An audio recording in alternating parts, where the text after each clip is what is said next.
Well, hello, everyone. Thank you very much for joining us today.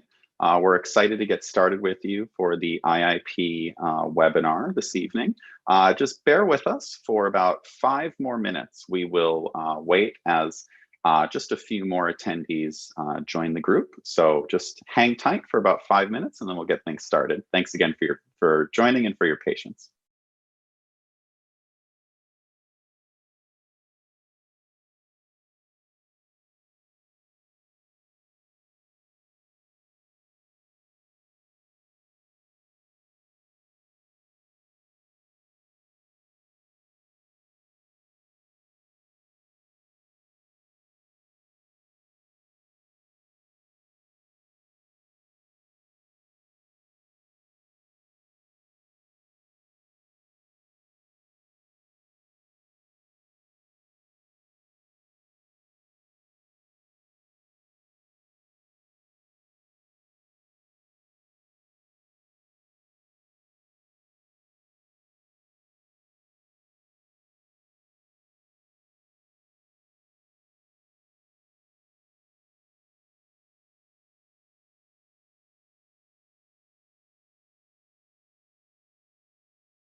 Okay, everyone. Thanks again for waiting. We'll go ahead and get started right now. Um, I know many of you, as we go through our presentation today, might have questions. Just want to let you know that you can always feel free to drop those into the chat box in this webinar. And then we will get to those either as soon as we see them, or also the great team at Manya and Anusha are here to field those questions and share those with Danielle and I towards the end when we can answer those. But without further ado, we'll get started, and I'll introduce Danielle to kick things off. Hello, everyone. It's good to meet you on here, and I'm looking forward to working with all of you very soon. David, can you advance to the next slide, please? Certainly can, yes. Thank you.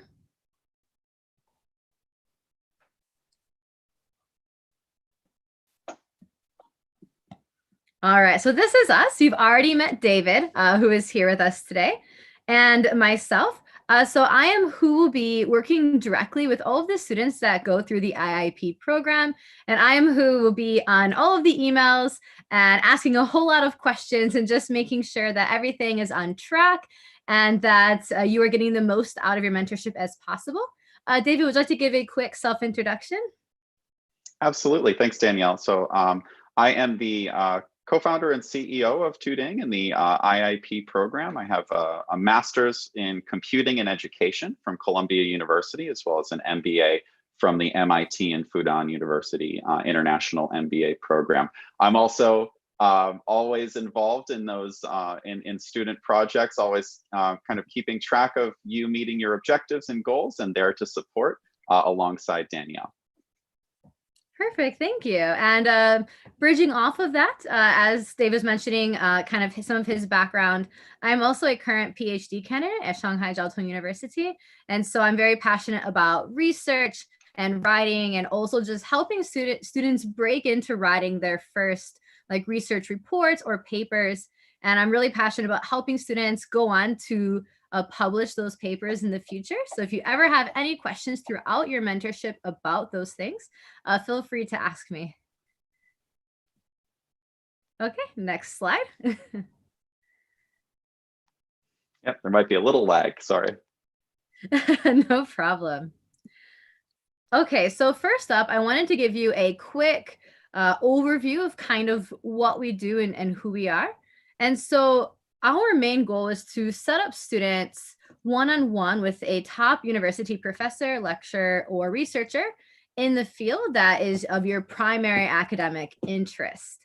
One thing that I want to emphasize right here at the beginning of the presentation is that one-on-one that you see. That is so incredibly important and useful to keep in mind when going about your mentorship, is that you get to work directly with a professor on a topic. So when you step into your first meeting, there is no set curriculum. You're going to share your interests, your background, your academic goals with your mentor who already has experience in the field that you're interested in. And then you can take off from there and decide what would be best for you as a student or as a professional to progress in your studies. And the mentors across the board, all of our mentors, all of our professors we work with, they really want students to actively participate in these sessions. And so it's never going to be just where you're sitting and receiving a lecture, taking notes, and then doing homework. It's never like that. You're fully expected to actively participate in the sessions, explain what you know about in an area, give your opinions, and then work cohesively with your mentor in order to reach your final goal of the mentorship. And so that's why this program is so unique, because it's so hard to find opportunities like this where you really get that one-on-one time. And then moving on from that, it really, because of that kind of dynamic, it really helps you to expand and apply your knowledge in so many different academic areas. And our professors and lecturers and postdoctoral researchers are from so many different universities all over the US and the UK. You can take a look at the list right here. There's some really, really impressive universities on the list, and we have way more than what is shown as well. And so, if you are interested in applying for a specific university in the future, this is a great chance to meet a professor currently at that university. And even if you don't know which university you want to apply to, literally any one of these universities would be a great asset to have experience working with professionals in the field.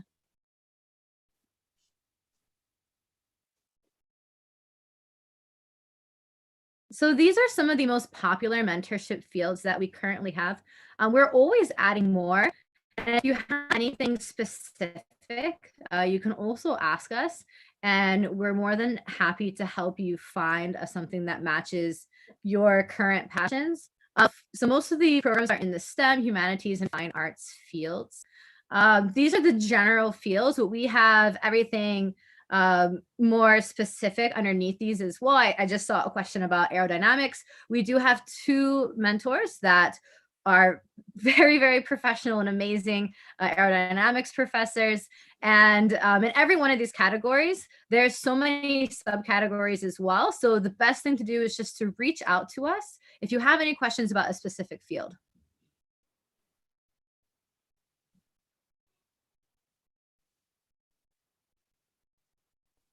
All right, so here's some of the general program details. So the program length is 2 months. So during these 2 months, you'll have a weekly video chat session with your mentor. And you can also have continuous email communication. And we do strongly recommend that you take advantage of that and talk with your mentor as much as possible, even between your sessions. If you have any questions, to send any homework that you have in advance, to really take advantage of those 2 months. We also offer an additional 2 weeks of support after your 2 month video sessions. So we really make sure that you have everything complete and you have a really outstanding final project at the end of your program. As for location, these can be conducted literally anywhere in the world, from your own home. Most of the mentors, or I would say all of the mentors, are located in the US and the UK, but you can be located anywhere, like India, and just you'll be able to access the sessions through Zoom or through Skype. Each session is about 1 hour, and you'll be able to negotiate with your professors as to which time works best for both of you. So scheduling is usually never an issue at all. And if you need to have any support or have any questions, you can reach out to your dedicated program coordinator. So to be either myself or someone else on our team, who will be there to answer any questions you have at any time.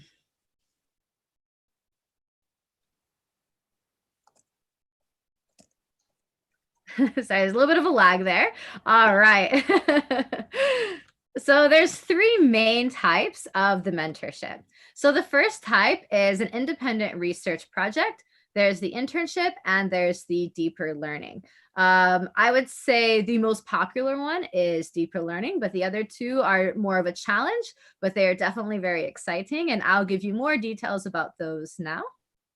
So the first one is the independent research project. So this is where you have a topic that you're really, really interested in studying. So let's say it's a very broad topic like COVID-19. That's a very hot topic right now. And then when you meet with your professor for the first session, you'll be able to discuss possible specific topics that you can focus on. So one example that we've had in the past is we had a student work with a professor of economics at UPenn to research the economic impact of COVID-19 on migrant workers in Asia. And then they also created a research paper and published it in a youth humanities academic journal, which is quite amazing. And this was a topic that they were originally interested in from the beginning. And then with the help of their mentor, were able to narrow it down to something specific and publishable.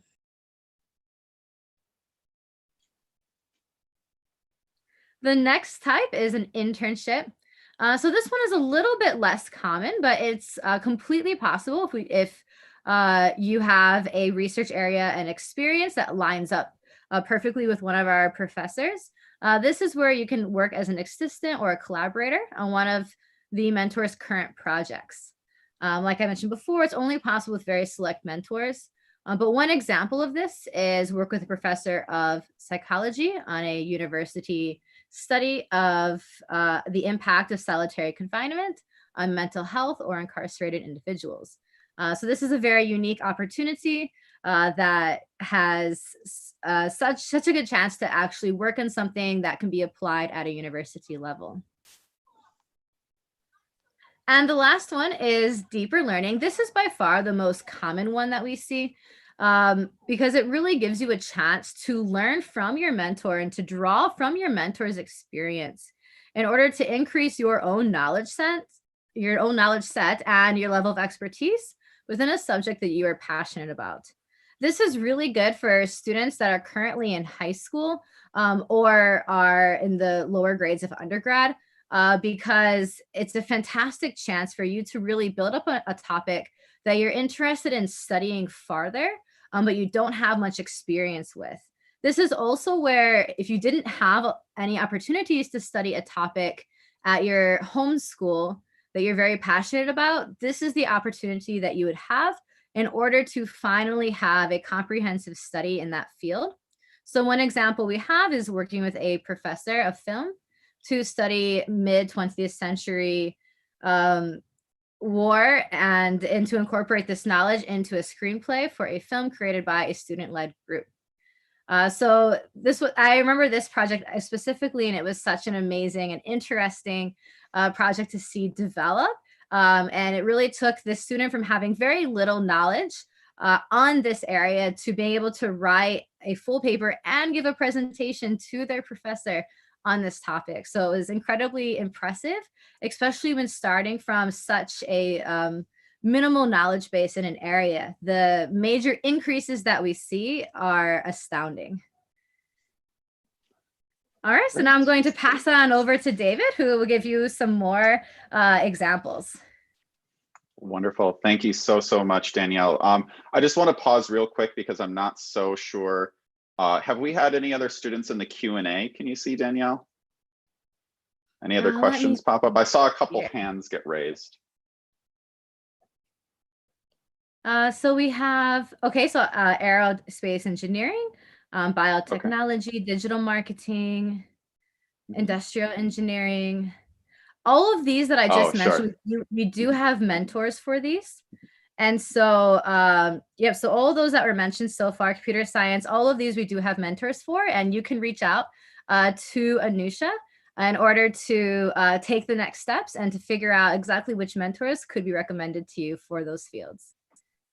Perfect. Thank you, Danielle. And I'll take it from here with the projects, with the common publications or common academic journals that that some of our students have submitted amazing research papers to in the recent past. I should also mention, yes, like you said, like Danielle just said, with the within the Q&A of subjects like biotechnology, medicine, and otherwise, we have phenomenal mentors for all of those fields. In fact, we'll talk about a few case studies of specific students who've gone through some of our great examples of STEM-related IIP projects in the past in just a moment. But again, typically for STEM students, these are some of the great journals that we've had students publish to. For example, the Journal of Youths in Sciences, which is called Journeys, or Exploratio Journal, or the Journal of Student Research, or Questios, or many more. And there's also some that are a little bit more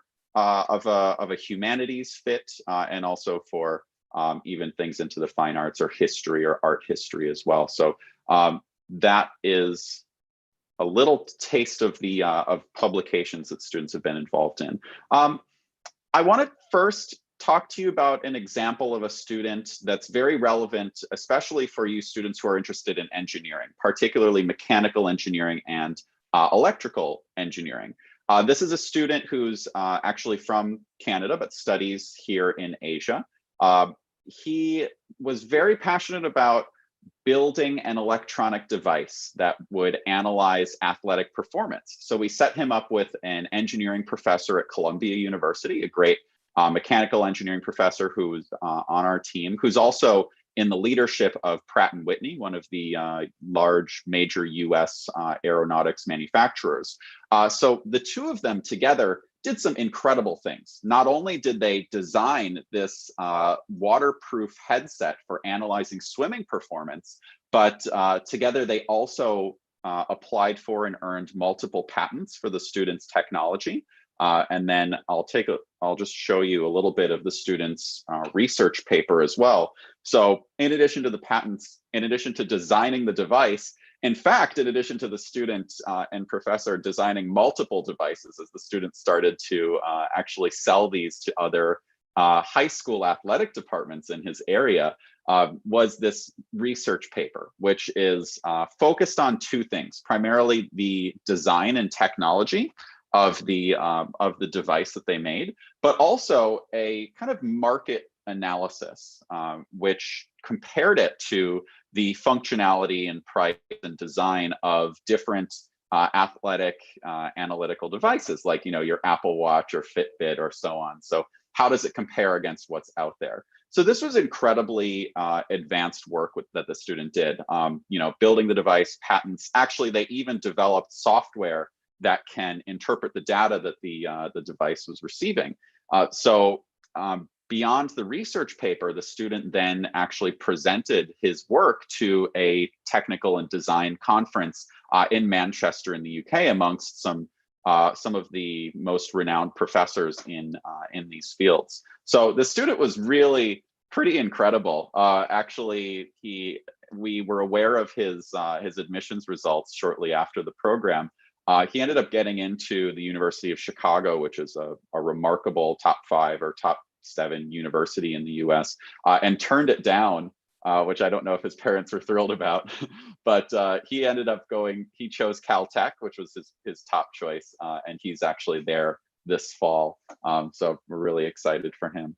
Another example I want to show for you is for students who are interested in another STEM field, but more in the civil engineering sphere, or specifically structural engineering. So this is a student who worked with our phenomenal professor, Dr. Gonzalo Pita, who's a professor of civil and structural engineering at Johns Hopkins University. They did amazing work together. Actually, you can see an example of a little bit of their post-meeting discussions here, and I'll move on to a little bit more of that. But what they did together was this student wanted to analyze how to effectively build structures in both developing nations and also nations that are often hit with very bad. So they ended up choosing the Dominican Republic, I believe, as their main focus point. But then looking at, okay, how do we design structures that can both be affordable, but not only affordable, can withstand these types of very rough environments or rough weather, and then also be something that people will want to live in or want to work in.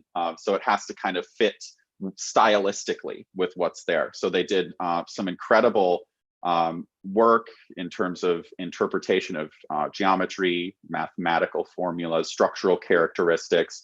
And I wanted to show you a little bit of the student's final output that we're really excited about.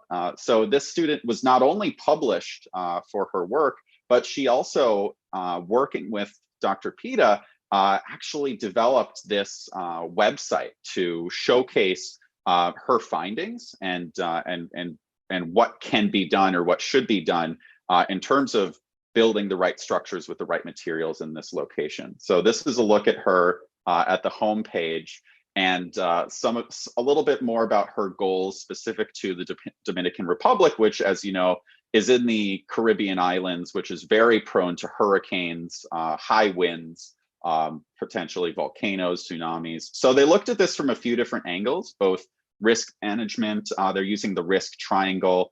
They're using the QGIS method for identifying sort of the ideal types of homes or what's most common in different regions of the Dominican Republic, and then also vulnerability functions and even finding solutions. So you can see some of that work here. I'll highlight the quantum geographic information system, which is helping the student identify what are the most popular and common types of buildings or types of materials across the region, so that they can while building structures perhaps of different materials, try to match stylistically with what's more common or cultural for that region. So then, of course, the key for a structural engineer, you're looking at things like risk management framework. You're looking at the vulnerability of different materials as well. And you'll see all of that shown right here.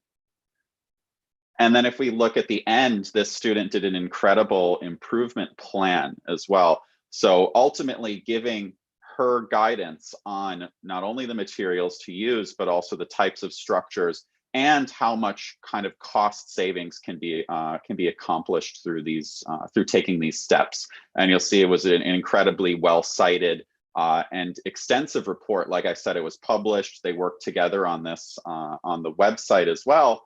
And just very recently, she finished up her program, and in fact, Dr. Pita was able to write her a phenomenal letter of recommendation as well, which we're really excited for her. She's probably getting her college admissions results very, very soon, so fingers crossed there. But that's another incredible student, more on the civil engineering side.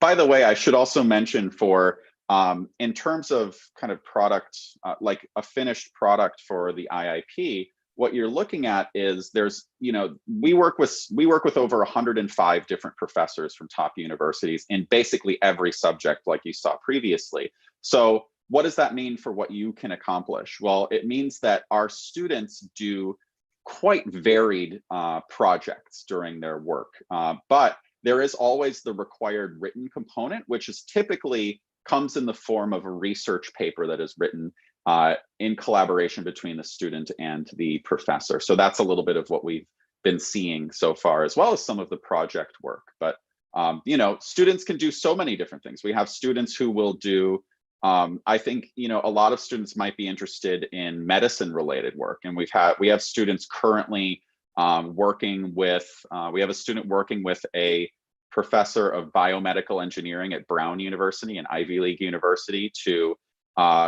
research stem cell therapy for Alzheimer's patients. We also have a student doing similar medical focused IIP type work for heart or cardiovascular regeneration, which is just incredible. We've had students do building electronic devices for medical diagnosis, or even software, coding software for medical analyses.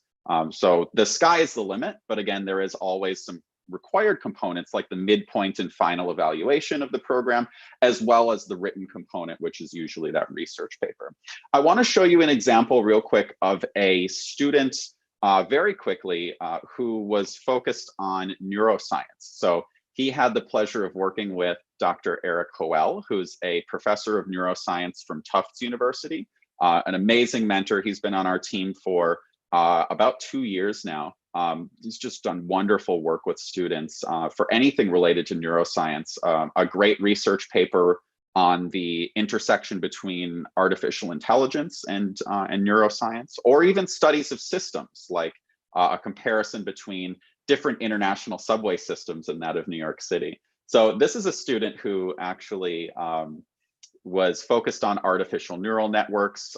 They were looking at how they function. They were even using Python, the coding language, for their analyses. So we can show a little bit of the layered neural network and the analysis that the student was making. This is actually an excerpt from the student's research paper that they finished with the professor. A little bit more of that, looking at program theory, perceptrons for the analysis the student was doing. But ultimately, the student made a phenomenal research paper and greatly exceeded the expectations of Dr. Hoel And with that, ended up earning a letter of recommendation from Dr. Hoel, who also gave some great advice for the students specifically on the CS department at his school from his own experience. I should also mention now, for letters of recommendation, this is, like it would be for any job opportunity or internship, it is at the discretion of the professor, but we've every student who we've had who's asked for a letter has earned one, and you have to work very, very hard, of course, and meet all the expectations that person has, but you'll be in a great position for that as well.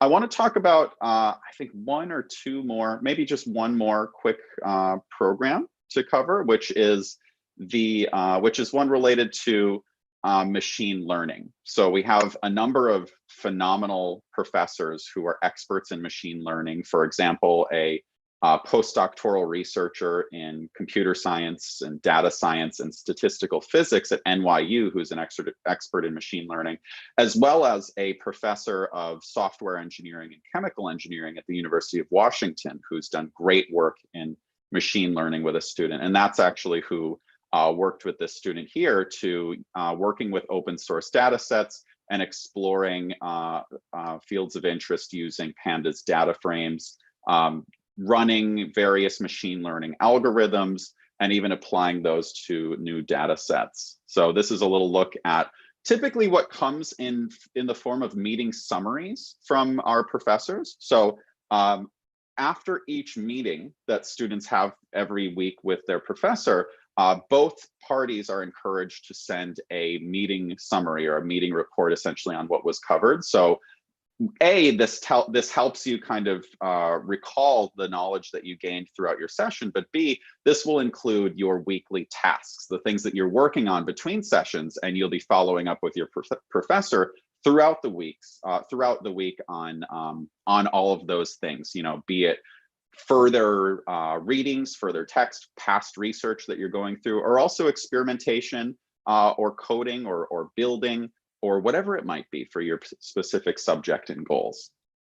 So this is a student who actually not only did the professor agree to write a letter of recommendation for the student, but also they're continuing their work on the research paper as we speak. In fact, this professor in particular is currently also finishing up with a student where they're actually co-writing a research paper together, which is just incredible for a high school student to be able to do.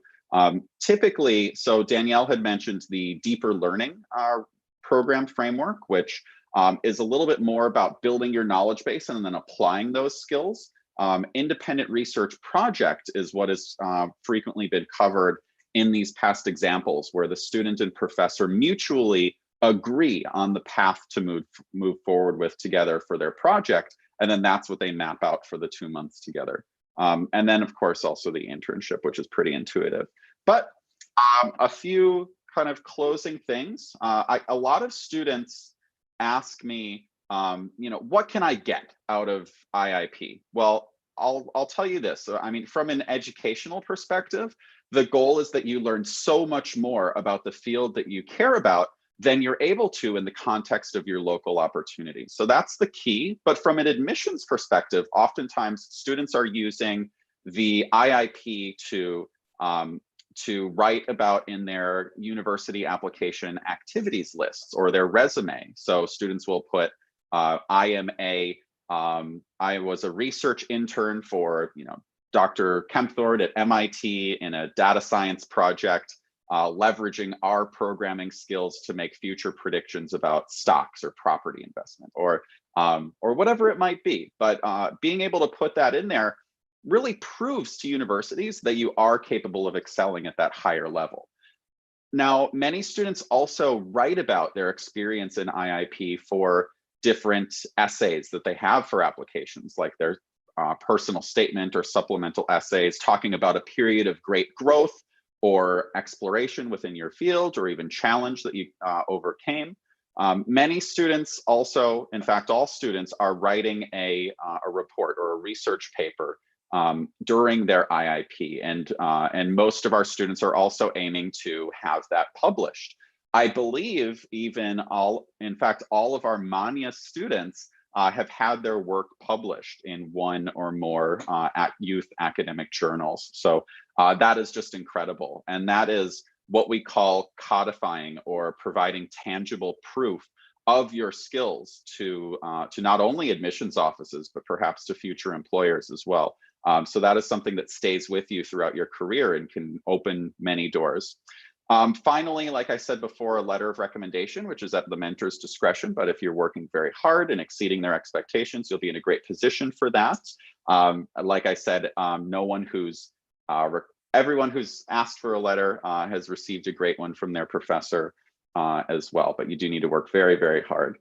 And then finally, while of course there's so much that goes on with the admissions process, I'm sure we have a lot of students in 11th grade here with us today, or even current undergraduate students who are preparing for master's programs, who are well aware of the many different areas of the application. Of course, your essays, your interviews, perhaps, your activities list, your recommendations, and supplemental information as well. This is an important part. And students who have successfully completed the mentorship program have earned acceptance at many of the top universities in the United States, as well as the UK, some of which are written down here, like Yale, Columbia, UPenn, U Chicago, Brown, Dartmouth, UC Berkeley, Tufts, UCLA, NYU, and many more as well. So ultimately, this is a great way for you, and really an incredibly unique opportunity for both students and professors to be able to work one-on-one in a very close relationship, working directly on research and interactive work. So that's what our professors love. They love getting the chance to do this kind of work. They very rarely get a chance to work with students one-on-one in their universities. So that's what they love. And they love being able to meet and interact and support students from all over the world. So this is amazing for them, as well as it's amazing for students like you. And again, what is a really critical goal here is that you are able to prove and remove any doubt from an admissions officer's mind that you are indeed able to exceed at that top university level. Why? Because you've already done so with a professor in your field who's teaching regularly courses for students who are at that level. And that professor is now able to advocate for you as well. So that concludes our presentation, but I will invite Anusha now, if you don't mind, to share with us a few questions that we can answer from the audience.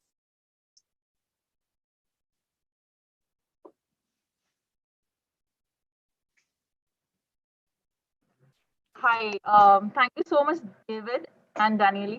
It was a lovely session. So now we'll take up questions and let's see what we have. Okay, so David, there's a question. Is this program exclusive to high school students, or can recent graduate participants can also opt for it?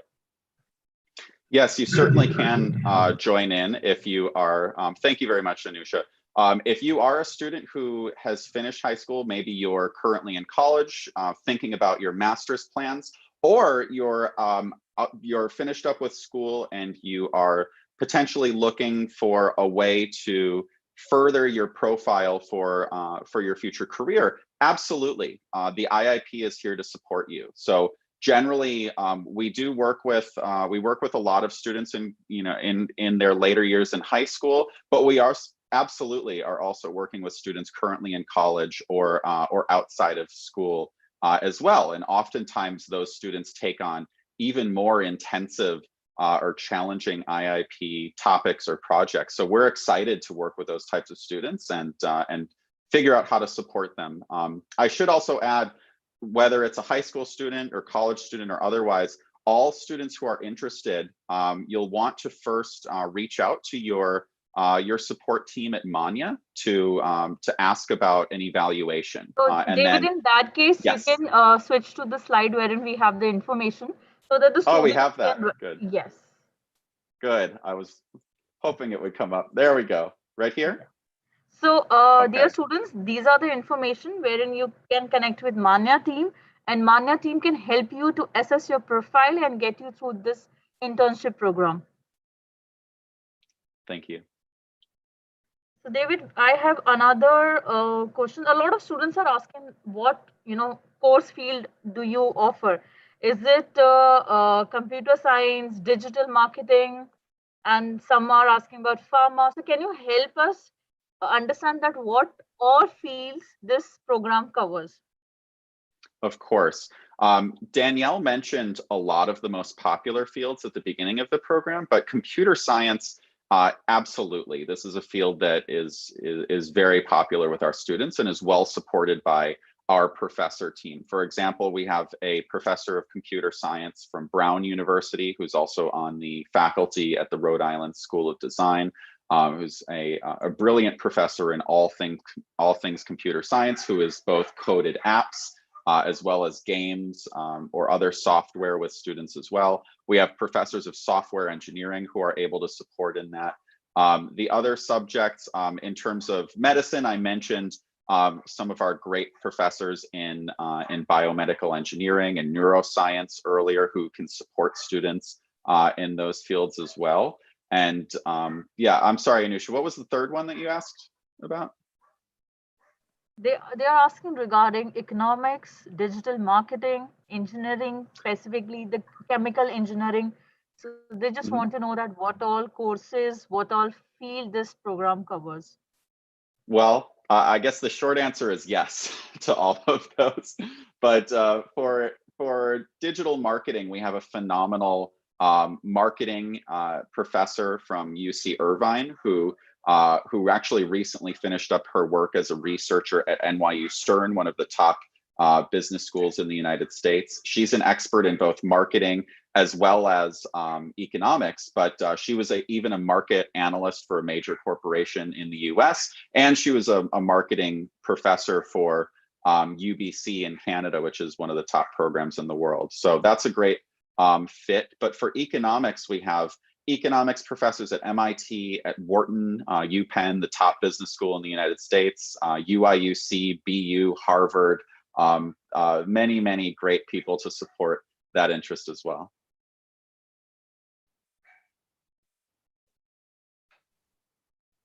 So I have another question from a student who says that after completing a short course on digital marketing, I'm currently working as freelancer and I'm looking to do an MBA in digital marketing. So is this program for me? You could do a couple of things. You could actually work with either a marketing professor on our team, or you could think about working with someone even like Dr. Campbell, the computer science professor that I mentioned, because his work is all about design or visualization. So when you're looking at the graphic elements of marketing, that could be a really great person for you to work with for animation, for any sort of digitally developed marketing or advertising content. So there's multiple routes that you can take, and that's actually one of the important things about the evaluation that we have with our students. So within those, we can further pinpoint specifically the project that you'll want to pursue, but also we'll recommend generally 3 of our professors for you to then research and look through and then decide who is the right fit for you, who gives you the most inspiration. Okay, that's great. So we have another question. Would you offer this program in biotechnology for UG student looking at admission to master? Yes, no doubt. Biotechnology, we have amazing professors for.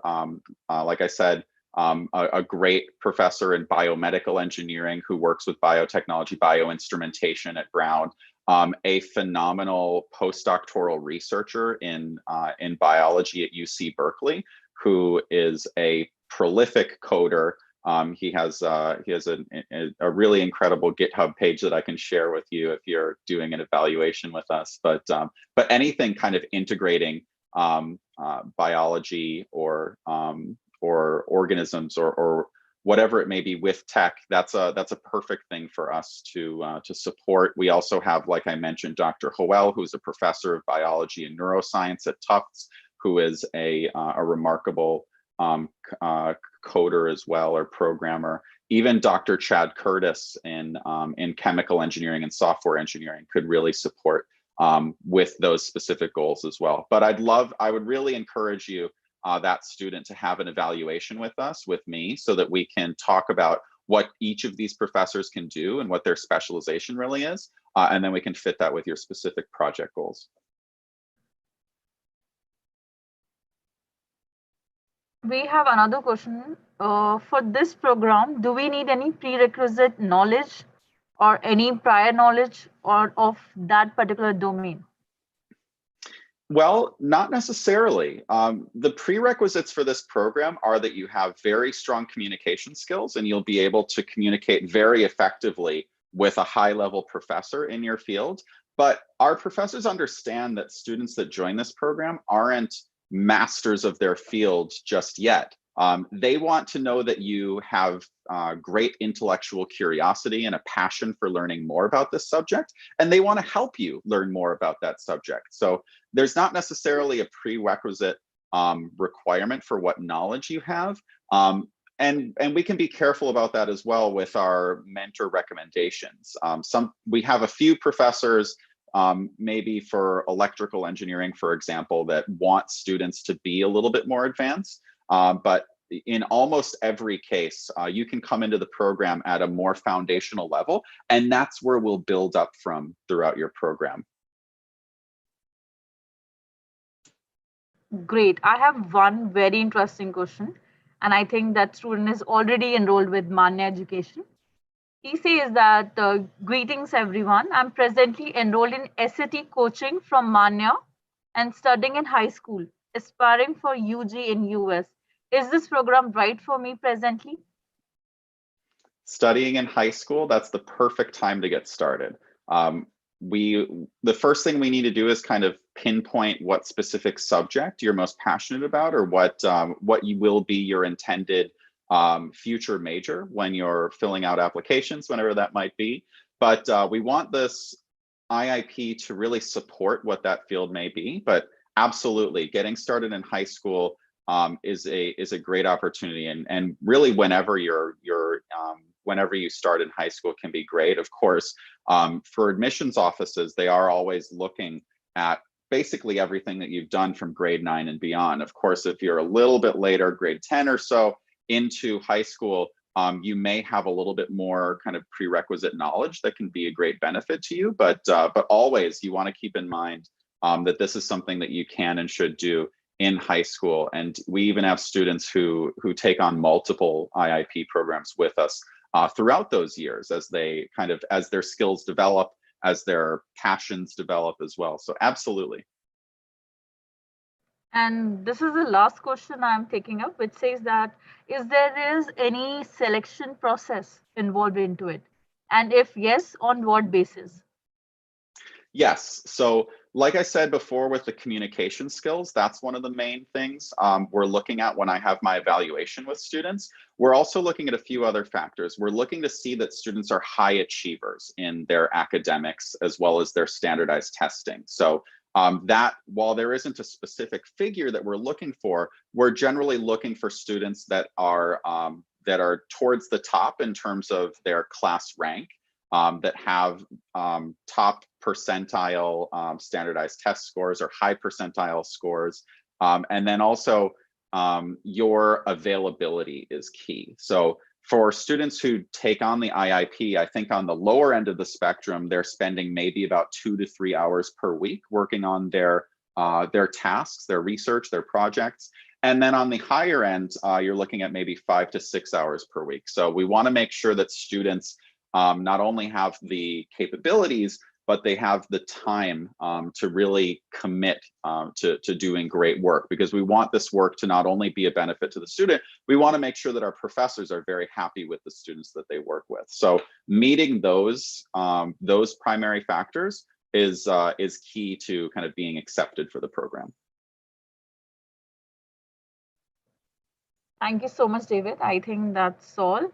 Guys, any more questions which I can take up? Because I think a lot of students are really excited, and hence they're asking that how can we enroll? So for enrollment, you need to connect with Manya team. We will help you in assessment and enrollment of the process. So please connect with us. Any more question? Ansh, if you have any questions, you can write it down.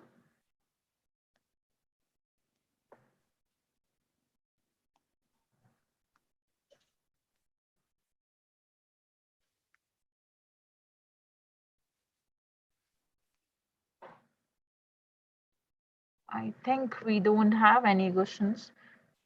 So, yeah.